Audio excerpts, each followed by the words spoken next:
alliance, our solidarity, and our actions are essential if we want to preserve the fundamental principles of our international order, an order that free nations have sacrificed so much to build.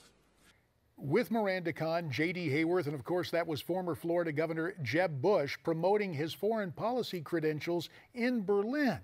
Meantime, his political team back home is going through a shakeup before his campaign officially begins. Yeah, communications strategist Danny Diaz has been tapped to be Jeb's new campaign manager instead of David Kokel, who was widely expected to get the job.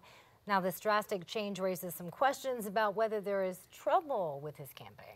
Well, let us bring in our next guest from Newsmax Washington, who, as a matter of course and history and resume, knows quite a bit about the Bush family. Joining us now, White House Chief of Staff for President George H.W. Bush, John Sununu, the former governor of New Hampshire. Thank you guys for having me. Hey, it's great to have you, John, and we want to talk about your new book, The Quiet Man, The Indispensable Presidency of George H.W. Bush. Governor, we'll get to the book in a minute, but current events have overtaken us. This whole notion of a shakeup this early in the political team of Jeb Bush, is that a cause for concern?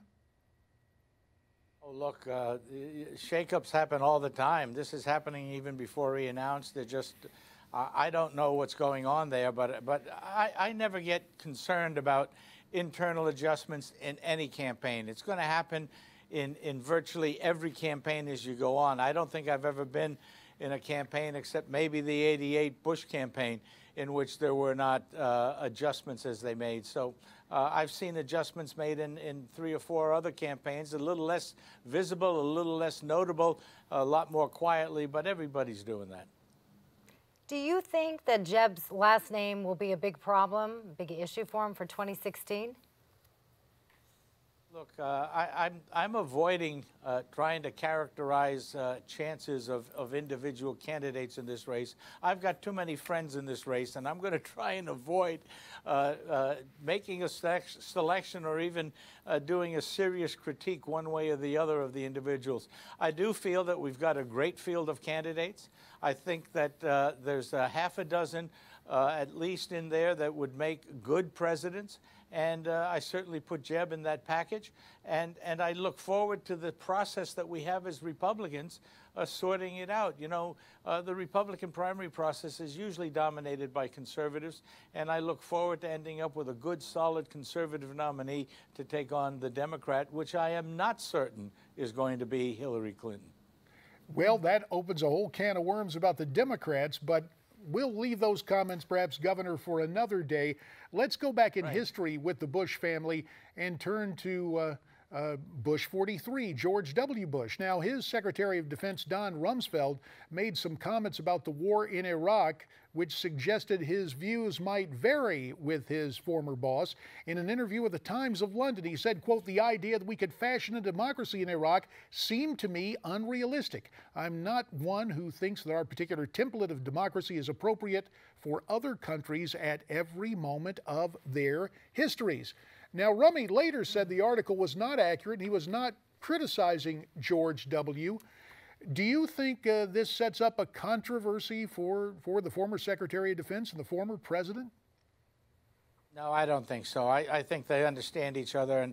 And if you read that whole article, and I heard Secretary Rumsfeld last night on one of the network shows talking about it, and he made it clear he was not criticizing the president. He was just talking about the fact that there are many countries in the world that really need a process to move towards democracy. You know, the system in the U.S. is a democracy in which an educated electorate can elect and should elect its representatives. And in some of those countries, the process of education has to be improved to a point where they understand what they're casting their votes for. And Rummy was just talking about how that process has to play itself out before they get to the end game.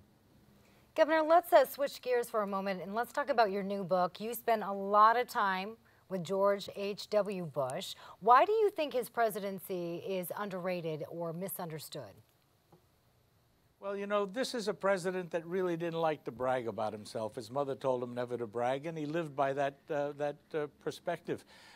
He had great accomplishments in foreign policy, as we know. He nurtured the collapse of the Soviet Union, helped do it in such a way that we ended up with the reunification of Germany on a time scale that nobody could have ever imagined, and that led to the unification of Europe and made it whole and free.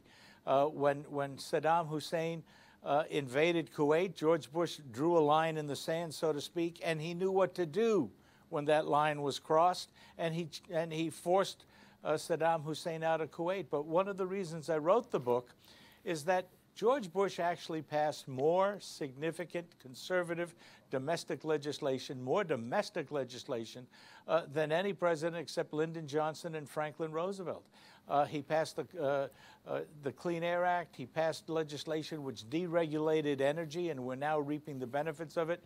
He passed a civil rights bill and made sure he actually vetoed one civil rights bill which he thought would generate quotas, and finally got it rewritten correctly and got that passed. He passed with the Americans with Disabilities Act.